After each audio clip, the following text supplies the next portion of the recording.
नमस्कार दोस्तों, आपने हाथी देखा होगा।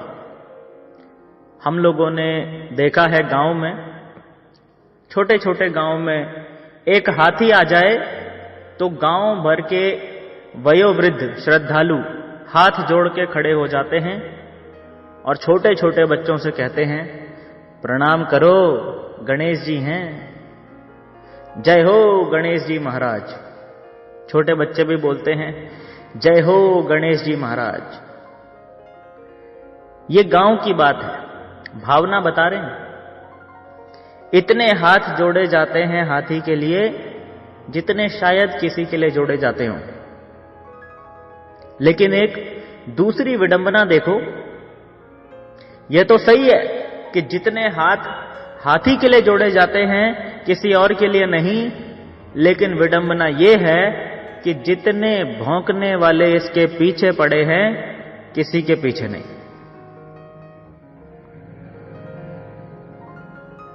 समझ में आ रहा है? जितने भौंकने वाले इसके पीछे पड़ते हैं ना, उतने किसी के पीछे नहीं पड़ते।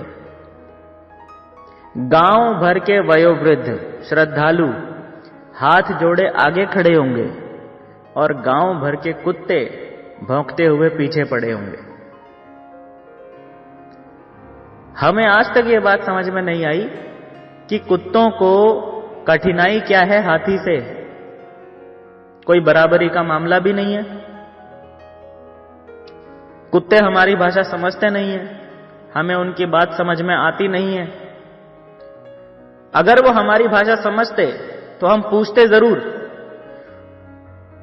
और पूछते तो कुत्ते शायद एक ही उत्तर देते कि हमें हाथी से कोई दिक्कत नहीं है। क्या जवाब देते? कि हमें हाथी से कोई दिक्कत नहीं है। अरे भाई, हाथी से कोई दिक्कत नहीं है तो भौंकते हुए इसके पीछे पड़े क्यों हो?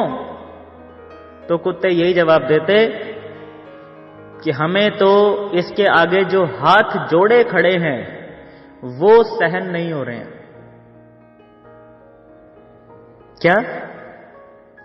क्या जवाब देते? कि हमें तो इसके आगे जो हाथ जोड़े खड़े हैं वो सहन नहीं हो रहे हैं। अब आप समझ गए? जिसके आगे लोग हाथ जोड़े खड़े होंगे, भौंकने वाले उसी के पीछे पड़े होंगे। और अर्थ इसका सीधा सा है, जिसकी स्तुति होगी उसी की निंदा भी होगी। अच्छा, एक बात और है, कुत्तों में इतनी हिम्मत नहीं है कि हाथी के आगे आके भौंके।